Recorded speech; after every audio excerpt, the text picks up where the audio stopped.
Welcome to my YouTube channel study in Bengali. RRB group D 2025-এর জন্য general সায়েন্সের previous year কোশ্চেনের যে সিরিজটা আমরা কমপ্লিট করছিলাম, আজকে তার ক্লাস নাম্বার 8। দেখো, ভিডিও শুরুতেই তোমাদেরকে বলে রাখি, রেলের গ্রুপ ডি পরীক্ষার নোটিফিকেশান কিন্তু আউট হয়ে গেছে। মোট কিন্তু 32,438টা পোস্টে তোমাদের নিয়োগ করা হবে, আর ইতিমধ্যেই কিন্তু ফর্ম ফিল আপ শুরু হয়ে গেছে।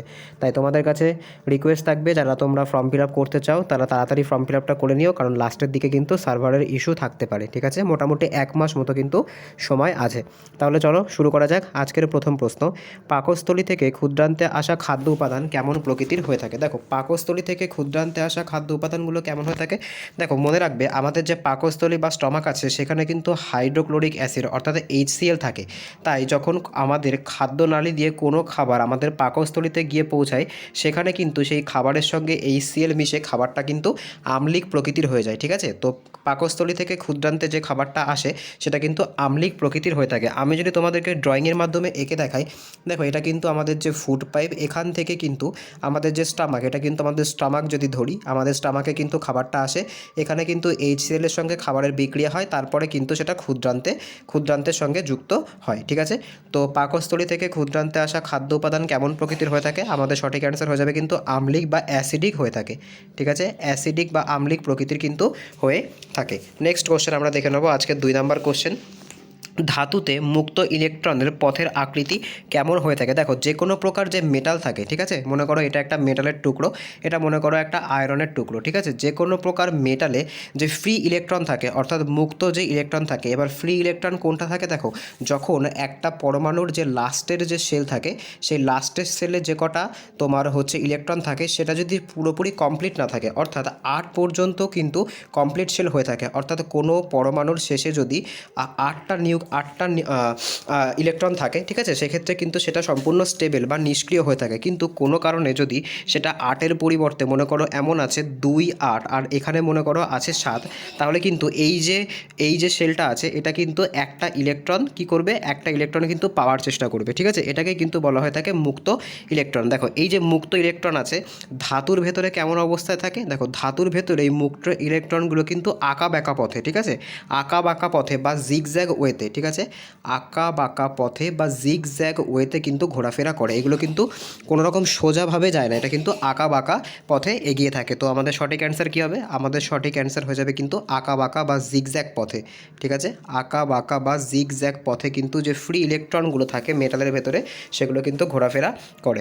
নেক্সট কোশ্চেন আমরা দেখে নেবো, আজকের 3 নম্বর কোশ্চেন কি বলেছে? দেখো, আজকে 3 নম্বর কোশ্চেনটা কি বলেছে, কোনটি যে কোনো প্রকার কোষীয় প্রক্রিয়ায় শক্তির একক হিসাবে কাজ করে? দেখো, কোষীয় প্রক্রিয়া বলতে কিন্তু আমাদের কোষের ভেতরে বা আমাদের যে সেল আছে, সেই সেলের ভেতরে যে ক্রিয়া বিক্রিয়াগুলো হয়, সেই ক্রিয়া বিক্রিয়াতে শক্তি কে যোগায়? তো আমাদের অপশানগুলো কি আছে? ATP, ADP, AAP এবং PAT। দেখো, আমাদের সঠিক অ্যান্সার হয়ে যাবে কিন্তু ATP। ঠিক আছে, এটিপির পুরো কথা কি? এটিপির পুরো কথা কিন্তু অ্যাডিনোসিন ট্রাইফসফেট। ঠিক আছে, আমি যদি এখানে একটু লেখার চেষ্টা করি, এটিপির ফুল ফর্ম কিন্তু অ্যাডিনোসিন ট্রাইফসফেট। ঠিক আছে, অ্যাডিনেশন ট্রাইফসফেট। আর এটিপি কিন্তু আমাদের শরীরের ভেতরে শক্তির সবথেকে বড় উৎস কিন্তু এটিপি। ঠিক আছে, নেক্সট কোশ্চেন আমরা দেখে নেবো, আজকের 4 নম্বর কোশ্চেন। দেখো, 1 পাস্কেল সমান সমান কত? দেখো, 1 পাস্কেল, ঠিক আছে, পাস্কেলকে কিন্তু পি দিয়ে প্রকাশ করা হয়। ঠিক আছে, 1 পাস্কেল সমান সমান কিন্তু হয়ে থাকে 1 নিউটন পার মিটার স্কোয়ার। ঠিক আছে, তো 1 পাস্কেল কিন্তু সমান সমান আমরা বলতে পারি নিউটন, আর নিউটন আমরা কিন্তু বলতে পারি 1 পাস্কেল সমান সমান আমরা কিন্তু বলতে পারি নিউটন পার মিটার স্কোয়ার, বা এটাকে যদি আমরা এইভাবে লিখি তাহলে কিন্তু এই রকম হয়ে যাবে। ঠিক আছে, তো পাস্কেল সমান সমান মানে কিন্তু নিউটন পার মিটার স্কোয়ার। ঠিক আছে, 1 নিউটন পার মিটার স্কোয়ার। তো 1 পাস্কেল মানে কত হয়ে যাবে? তো 1 পাস্কেল 1p মানে কিন্তু 1 নিউটন মিটার স্কোয়ার। ঠিক আছে, নেক্সট কোশ্চেন আমরা দেখে নেব, আজকের 5 নম্বর কোশ্চেন। লেবুকে একটি জল ভর্তি গ্লাসে রাখলে উল্টো করে দেখলে লেবুকে তার নিজের আকারের থেকে বড় বলে মনে হয়। দেখো, এটা যদি একটা পাত্র হয়ে থাকে, কাচের পাত্র হয়ে থাকে, সেই কাচের পাত্রের মধ্যে যদি আমরা একটা লেবু রাখি, আমরা যখন বাইরের থেকে দেখব, ঠিক আছে, বাইরের থেকে দেখলে আপাত দৃষ্টিতে কিন্তু মনে হবে যে লেবুটার আকার অনেক বড়, কিন্তু যখন আমরা লেবুটাকে বাইরে নিয়ে আসবো তখন আমরা দেখতে পাবো যে লেবুটাকে কিন্তু আগের তুলনায় অনেক ছোট মনে হচ্ছে। তো এইটা কিসের উদাহরণ? এটা কিন্তু প্রতিসরণের উদাহরণ। ঠিক আছে, প্রতিসরণ বা যে রিফ্র্যাকশন হয়ে থাকে, ঠিক আছে, প্রতিসরণ বা যে রিফ্র্যাকশন হয়ে থাকে, এটা কিন্তু সেটার উদাহরণ। ঠিক আছে, এইভাবে যদি তোমরা কোনো একটা গ্লাসের ভেতরে একটা পেন্সিলকে রেখে দাও, ঠিক আছে, একটা পেন্সিলকে রেখে দাও, তো পেন্সিলটা কিন্তু জেনারেলি এইভাবে বেরিয়ে যাওয়ার কথা, কিন্তু তোমরা দেখবে পেন্সিলটার যে পথ সেটা কিন্তু সামান্য একটু বাঁকা দেখাবে। দেখো এটাও কিন্তু প্রতিসরণেরই উদাহরণ। নেক্সট কোশ্চেন আমরা দেখে নেবো আজকের 6 নম্বর কোশ্চেন, ঘরের তাপমাত্রায় কোন ধাতু তরল অবস্থায় থাকে? দেখো খুব ইম্পর্ট্যান্ট একটা প্রশ্ন, আর এই প্রশ্নটা কিন্তু বিভিন্ন পরীক্ষাতেই আসে। দেখো ঘরের তাপমাত্রায় বা আমাদের যে রুম টেম্পারেচার থাকে, সেই রুম টেম্পারেচারে তরল ধাতু কোনটা? রুম টেম্পারেচারে একমাত্র তরল ধাতু কোনটা? তো সেটা সঠিক অ্যান্সার হয়ে যাবে কিন্তু পারদ, পারদ বা মার্কিউরি, ঠিক আছে, পারদ বা মার্কিউরি, এটা কিন্তু ঘরের তাপমাত্রায় একমাত্র তরল ধাতু, ঠিক আছে, একমাত্র তরল ধাতু কিন্তু পারদ হয়ে যাবে। এবার যে পারদের যে ফর্মুলা আছে বা সংকেত আছে সেটা কি? সেটা কিন্তু Hg। এইবার তোমরা এই যে Hg অর্থাৎ পারদের যে নামটা অর্থাৎ মার্কিউরির যে সিম্বল Hg, এটা কিন্তু একটা ল্যাটিন নাম থেকে নেওয়া হয়েছে। তোমাদের কাছে একটা হোমওয়ার্ক থাকবে, তোমরা আমাকে জানাবে যে এই পারদের যে নামটা অর্থাৎ Hg নামটার উৎপত্তি কোথা থেকে, এটা তোমরা আমাকে কমেন্টে জানাবে। নেক্সট কোশ্চেন আমরা দেখে নেবো আজকের 7 নম্বর কোশ্চেন, নিম্নলিখিত কাদের ভেনাস হৃৎপিণ্ড দেখতে পাওয়া যায়? দেখো আমাদের যে মানব শরীর থাকে, মানব শরীরের যে হৃৎপিণ্ড থাকে সেখানে কিন্তু 4টে প্রকোষ্ঠ থেকে থাকে, ঠিক আছে, ডান অলিন্দ ডান নিলয় এবং বাম অলিন্দ বাম নিলয়। কিন্তু যে সমস্ত প্রাণীদের ভেনাস হৃৎপিণ্ড থাকে তাদের কিন্তু হৃৎপিণ্ডে কেবলমাত্র 2টো প্রকোষ্ঠ থাকে, অর্থাৎ একটা দিয়ে কিন্তু রক্ত আসে আর একটা দিয়ে কিন্তু রক্ত বেরিয়ে যায়। তো এখানে বলেছে ভেনাস হৃৎপিণ্ড কাদের দেখতে পাওয়া যায়, তো আমরা একবার অপশানগুলো দেখে নেব। দেখো এখানে কি বলেছে, গরু, ছাগল, কুমির এবং মাছ। তো আমাদের প্রশ্নের সঠিক অ্যান্সার হয়ে যাবে কিন্তু মাছ। মাছেদের শরীরে কিন্তু ভেনাস হৃৎপিণ্ড, ঠিক আছে, মাছেদের শরীরে কিন্তু ভেনাস হৃৎপিণ্ড দেখতে পাওয়া যায়। নেক্সট কোশ্চেন আমরা দেখে নেব আজকের 8 নম্বর কোশ্চেন, নিম্নলিখিত কোনটি সিমেন্ট তৈরির একটি প্রধান উপাদান? দেখো সিমেন্ট তৈরিতে এর ভেতর থেকে কোন উপাদানটা সবথেকে বেশি পরিমাণে প্রয়োজন হয়ে থাকে? দেখো সিমেন্ট তৈরিতে SiO2, ঠিক আছে, SiO2 অর্থাৎ সিলিকন ডাইঅক্সাইড, ঠিক আছে, সিলিকন ডাইঅক্সাইড কিন্তু সিমেন্ট তৈরির একটা মুখ্য উপাদান, ঠিক আছে, এটা কিন্তু তোমরা মনে রাখবে। এরপর দেখো এখানে বাদবাকি যে যৌগগুলো আছে সেগুলো সম্পর্কে আমরা একটু জেনে নেব। দেখো এখানে কিন্তু ZNO আছে, ZNO মানে কি? ZNO মানে কিন্তু জিঙ্ক অক্সাইড, ঠিক আছে, জিঙ্ক অক্সাইড মানে কিন্তু ZNO। এরপর দেখো কি আছে, MgO। দেখো এই MgOকে কিন্তু মিল্ক অফ ম্যাগনেশিয়া বলা হয়ে থাকে, এটাকে কিন্তু বলা হয়ে থাকে মিল্ক অফ ম্যাগনেশিয়া। এটা কিন্তু একটা অ্যান্টাসিড হিসেবে কাজ করে, অর্থাৎ হজমের যদি কোনো সমস্যা থেকে থাকে সেক্ষেত্রে কিন্তু এই MgO আমাদেরকে খাওয়ানো হয়ে থাকে লিকুইড হিসেবে, ঠিক আছে, এটা কিন্তু একটা অ্যান্টাসিড বা অম্বলের ওষুধ আমরা এখানে বলতে পারি। নেক্সট কোশ্চেন আমরা দেখে নেব আজকের 9 নম্বর কোশ্চেন, কোনো ব্যক্তির ওজন 450 নিউটন হলে তার ভর কত? দেখো এটা কিন্তু ফিজিক্সের একটা অঙ্ক, আর এটা কিন্তু খুব গুরুত্বপূর্ণ একটা অঙ্ক। বলেছে কোনো বস্তুর যে ওজন, ঠিক আছে, ওজন কত বলেছে? ওজন কিন্তু বলেছে 450 নিউটন, ঠিক আছে, তাহলে তার ভর কত হবে? দেখো একটা ফর্মুলা কিন্তু আমাদেরকে মনে রাখতে হবে, যে ফর্মুলাটা কি? ফর্মুলাটা কিন্তু মনে রাখতে হবে যে ওজন, ঠিক আছে, W equals to weight equals to কিন্তু M ইন্টু জি, ঠিক আছে, এটা কিন্তু আমাদের ফর্মুলা। তো আমরা এখানে কিন্তু যে M, সেই M সমান সমান কিন্তু আমরা জানি না, আমাদেরকে বের করতে হবে। জি এর মানও কিন্তু আমাদের এখানে দেয়া নেই, ঠিক আছে, আর এখানে যে W আছে সেই ডাব্লুর মান আমরা জানি কত? ডাব্লুর মান কিন্তু আমরা জানি 450। তাই আমরা যদি এই ফর্মুলাটাকে অর্গানাইজ করি তাহলে ফর্মুলাটা কী ছিল? W equals to M into G, তাহলে জিটা কিন্তু এই পাশে চলে আসবে, তাহলে আলটিমেটলি আমরা কত পাবো? M ইকুয়ালস টু কিন্তু পেয়ে যাব W বাই জি, অর্থাৎ যে ওয়েট থাকবে সেই ওয়েটকে যদি আমরা জি দিয়ে ভাগ করি তাহলে কিন্তু আমরা মাস পেয়ে যাব। তো আমরা এখানে করার চেষ্টা করব, তো আমরা এখানে ফর্মুলাটা ছোটো করে লেখার চেষ্টা করি। তো M বাই কত হয়ে যাবে? M ইকুয়ালস টু কিন্তু হয়ে যাবে W বাই জি। তো এখানে কিন্তু 450 আমরা পেয়েছিলাম আমাদের যে ওয়েট। দেখো এখানে কিন্তু জি এর মান বলে দেয়নি, ঠিক আছে, জি এর মান আমি তোমাদেরকে এখানে বলে দিচ্ছি, ঠিক আছে, এটা হয়তো প্রিন্টিং মিস্টেক হয়ে গেছে। জি এর মান কিন্তু এখানে হয়ে যাবে 10 মিটার পার সেকেন্ড স্কোয়ার। তো জিকে কিন্তু আমাদের এখানে ভাগ করতে হবে, তো ভাগ করলে আমরা কত পাবো? 45 কিন্তু কেজি আমাদের সঠিক অ্যান্সার হয়ে যাবে। তো আমাদের সঠিক অ্যান্সার কত হয়ে যাবে? সঠিক অ্যান্সার হয়ে যাবে কিন্তু 45 কেজি।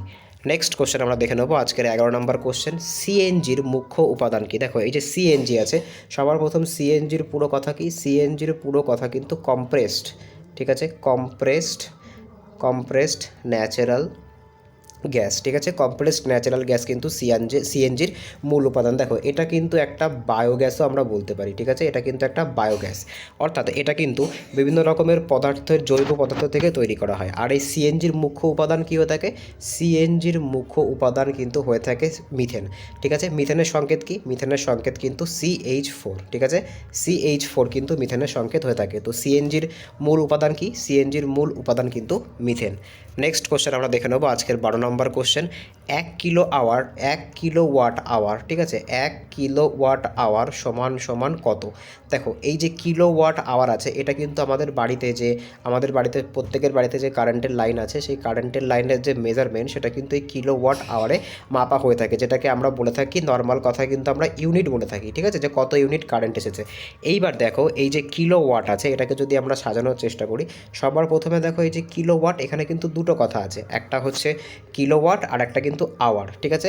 এইবার দেখো এই যে কিলোওয়াট আছে, এই কিলোওয়াট মানে কত? কিলোওয়াট মানে কিন্তু হয়ে যাবে 1000, ঠিক আছে, কিলোওয়াট মানে কিন্তু হয়ে যাবে 1000 ওয়াট, ঠিক আছে। আর এখানে যে আওয়ার আছে, ঠিক আছে, 1 আওয়ার মানে কত? 1 আওয়ার মানে কিন্তু 3600 সেকেন্ড, অর্থাৎ প্রত্যেক সেকেন্ডে যে পরিমাণ পাওয়ার কনজাম্পশন হচ্ছে বা যে পরিমাণ আমাদের ইলেকট্রিসিটি যাচ্ছে সেটাকে কিন্তু কিলোওয়াট আওয়ার বলা হয়ে থাকে। এইবার দেখো যদি আমরা এটাকে মাল্টিপ্লিকেশন করি, তো আমরা এখানে মানগুলো আরেকবার লিখে নেব। কিলোওয়াট মানে কিন্তু 1000 ওয়াট হয়ে যাবে, আর 1 ঘন্টা মানে কত হয়ে যাবে? 1 ঘন্টা মানে কিন্তু হয়ে যাবে 3600 সেকেন্ড। তো আমরা যদি এখানে গুণ করি, ঠিক আছে, তাহলে আমরা কত পাবো? আমরা কিন্তু পেয়ে যাব যে 3600 গুণ 1000, ঠিক আছে। তো আমরা কিন্তু এখানে পেয়ে যাব 36-এর পরে কতগুলো শূন্য পাবো? 36-এর পরে কিন্তু আমরা 5টা শূন্য পাবো, যেটাকে আমরা কিভাবে লিখতে পারি? 36-এর পর 5টা শূন্য, ঠিক আছে, 36-এর পর যে 5টা শূন্য আছে এটাকে আমরা কিভাবে লিখতে পারি? এটা কিন্তু আমরা লিখতে পারি 36 × 10⁵। কিন্তু তোমরা যদি অপশানে দেখো তাহলে কিন্তু তোমরা এটা কোথাও খুঁজে পাবে না। দেখো এখান থেকে কিন্তু একটা শূন্য বের করে নিয়ে এসে এখানে ভাগ করে দেওয়া হয়েছে, তাই এখান থেকে বার করে নিয়ে আসলে কিন্তু এখানে 6 লিখতে হবে, আর এখানে কিন্তু কত হয়ে যাবে? 36কে যদি আমরা 10 দিয়ে ভাগ করি তাহলে 3.6 × 10⁶, এটা কিন্তু হয়ে যাবে আমাদের সঠিক অ্যান্সার। তো এটা কোথায় আছে? তো এটা কিন্তু আছে আমাদের যে অপশান নাম্বার 3, ঠিক আছে, অপশান নাম্বার 3-এ কিন্তু আমাদের সঠিক অ্যান্সারটা আছে। তো 1 কিলোওয়াট আওয়ার মানে কত হয়ে থাকে? 1 কিলোওয়াট আওয়ার মানে কিন্তু 3.6 × 10⁶ জুল হয়ে থাকে। নেক্সট কোশ্চেন আমরা দেখে নেব আজকে 13 নম্বর কোশ্চেন। নিম্নলিখিত কোনটিকে পারফিউম তৈরিতে ও ফ্লেভারিং এজেন্ট হিসেবে ব্যবহার করা হয়ে থাকে? দেখো এর ভেতরে নিম্নলিখিত এই যে 4টে অপশান আছে, ব্যাক টু ব্যাক, ইথিলিন, ইথিলাইন, তারপরে পলিথিন, জিব্বারেলিন, এইগুলোর মধ্যে থেকে কোন যৌগটাকে পারফিউম তৈরিতে, ঠিক আছে, যে বিভিন্ন রকম পারফিউম বাজারে আছে, ঠিক আছে, সেই পারফিউম তৈরিতে আর ফ্লেভারিং এজেন্ট, মনে করো কোনো খাবারের মধ্যে আমরা যে বিভিন্ন রকমের ফ্লেভার পাই, ঠিক আছে, মনে করো কেকের মধ্যে যে স্ট্রবেরি ফ্লেভার বা এই সমস্তগুলো পাই, এইগুলো ব্যবহার করতে কোন যৌগটা ব্যবহার করা হয়ে থাকে? তো এইগুলোতে কিন্তু যে ইথিলিন যৌগটা আছে, ঠিক আছে, সেই ইথিলিন যৌগটা কিন্তু ব্যবহার করা হয়ে থাকে এই যে খাবারের ফ্লেভারিং এজেন্ট হিসেবে, ঠিক আছে। নেক্সট কোশ্চেন আমরা দেখে নেব, পরের কোশ্চেন। দেখো এই ইথিলিনের যে পাশাপাশি, ঠিক আছে, ইথিলিনের পাশাপাশি আর একটা যৌগ আছে যেটা কিন্তু আমরা বলে থাকি বেনজিন, ঠিক আছে। বেনজিন কী কাজে ব্যবহার করা হয়? বেনজিন কিন্তু কোনো খাবারকে প্রিজার্ভ করার জন্য, ঠিক আছে, কোনো খাবারকে প্রিজার্ভ করার জন্য কিন্তু বেনজিন ব্যবহার করা হয়ে থাকে। নেক্সট কোশ্চেন আমরা দেখে নেব আজকের 14 নম্বর কোশ্চেন। নিম্নলিখিত কোন উদ্ভিদের ক্ষেত্রে পরাগ মিলন ঘটে? দেখো পরাগ মিলন কিন্তু সেই সমস্ত উদ্ভিদেরই ঘটে যে সমস্ত উদ্ভিদের কিন্তু ফুল ফোটে। তো এইখানে অপশানগুলো যদি আমরা দেখি, ব্রায়োফাইটা, টেরিডোফাইটা, মস আর অ্যাঞ্জিওস্পার্ম, এর মধ্যে থেকে কোন উদ্ভিদের পরাগ মিলন ঘটে বা কোন উদ্ভিদের কিন্তু ফুল ফল হয়? সেক্ষেত্রে কিন্তু সঠিক অ্যান্সার হয়ে যাবে অ্যাঞ্জিওস্পার্ম। অ্যাঞ্জিওস্পার্ম যে উদ্ভিদ আছে সেই অ্যাঞ্জিওস্পার্ম যে উদ্ভিদ আছে সেখানে কিন্তু আমাদের যে পরাগ মিলন হয়ে থাকে। আর এই অ্যাঞ্জিওস্পার্মকে কেমন ধরনের উদ্ভিদ বলা হয়ে থাকে? এখানে কিন্তু গুপ্তবীজী, এদেরকে কিন্তু গুপ্তবীজী উদ্ভিদ বলা হয়ে থাকে, যাদের কিন্তু বীজটা ফলের ভেতরে থাকে, যেমন আম। নেক্সট কোশ্চেন আমরা দেখে নেব এর পরের কোশ্চেন, আজকের 15 নম্বর কোশ্চেন। নিচের কোনটির ঘনত্ব সর্বাধিক? দেখো এর ভেতরে নিচের কোনটির ঘনত্ব সর্বাধিক? এখানে যে 4টে অপশান আছে সেই 4টে অপশানের মধ্যে কোন পদার্থটির ঘনত্ব সবথেকে বেশি? দেখো আমরা যদি এখানে খেয়াল করি তো এখানে জল, পারদ, লোহার পেরেক আর বরফ। দেখো এখানে যদি আমরা দেখি তো পারদের ঘনত্ব কিন্তু সবথেকে বেশি। মনে রাখবে যে পারদের ভেতরে কিন্তু লোহাও ভাসে, ঠিক আছে। এটা মনে করো কোনো একটা পাত্র, সেই পাত্রের মধ্যে যদি Hg থাকে তো এর ভেতরে কিন্তু যদি যদি আমরা কোনো লোহার বল বা লোহার পেরেককেও দিয়ে দিই সেক্ষেত্রে সেটাও কিন্তু ভাসবে। ওই কারণের জন্য কিন্তু মনে রাখবে যে পারদ কিন্তু লোহার থেকেও ভারী, সেই কারণের জন্যই কিন্তু পারদ সবথেকে ভারী। এখানে আমাদের সব পারদের ঘনত্ব যেটা হবে, পারদের যে ডেনসিটি সেটা কিন্তু সবথেকে বেশি এখানে হয়ে থাকবে। নেক্সট কোশ্চেন আমরা দেখে নেব আজকের 16 নম্বর কোশ্চেন।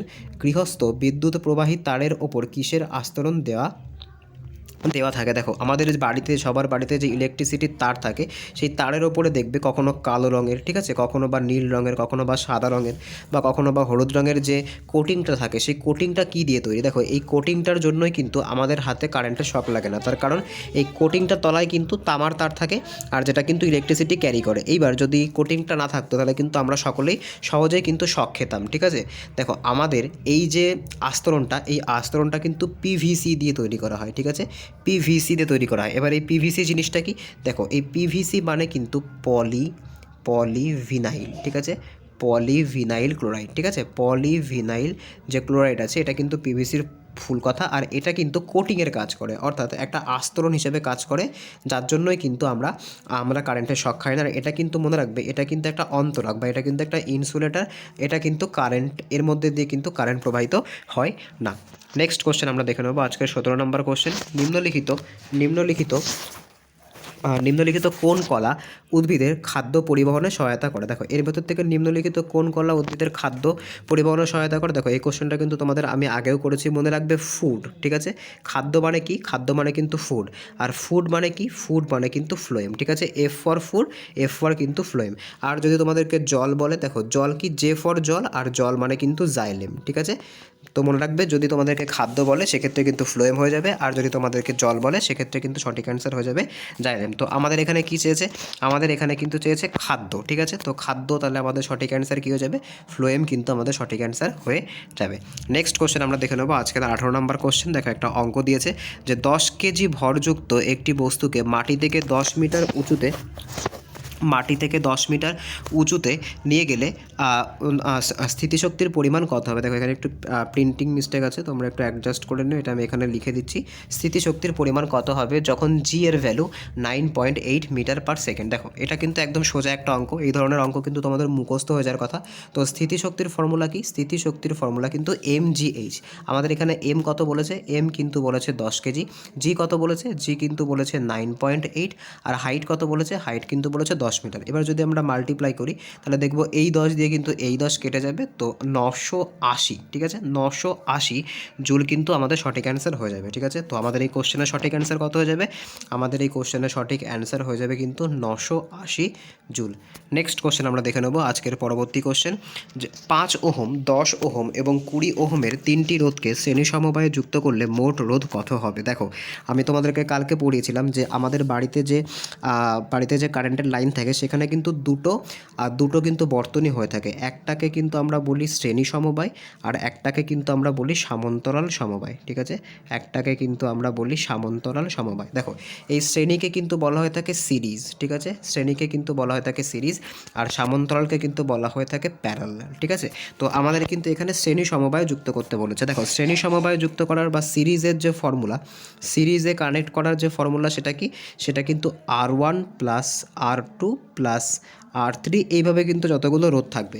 তো আমাদের এখানে কত বলেছে? আমাদের এখানে কিন্তু বলেছে প্রথমটা 5 ওহম, তারপরেরটা 10 ওহম, তারপরেরটা 15 ওহম। এবার যদি আমরা ইকুয়ালস টু করি তাহলে আমরা কিন্তু পেয়ে যাব টোটাল 30 ওহম, ঠিক আছে, টোটাল 30 ওহম কিন্তু আমাদের এই কোশ্চেনের সঠিক অ্যান্সার হয়ে যাবে, ঠিক আছে। তো আজকে এই অবধি ছিল।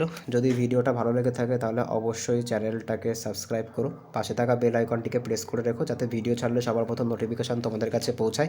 তোমাদেরকে আবারও বলবো তোমরা যত তাড়াতাড়ি পারো ফর্ম ফিল আপটা করে রাখবে। 32,438 প্লাস পোস্টে কিন্তু ভ্যাকান্সি বেরিয়েছে। তোমরা যত লেট করবে তত কিন্তু তোমাদের সার্ভারের ইস্যু তৈরি হবে, ঠিক আছে। বন্ধুদের সঙ্গে ভিডিওটা শেয়ার করো, অবশ্যই ভিডিওটিতে কমেন্ট করে জানিও কেমন হয়েছে। দেখা হচ্ছে পরের ভিডিওতে, বাই।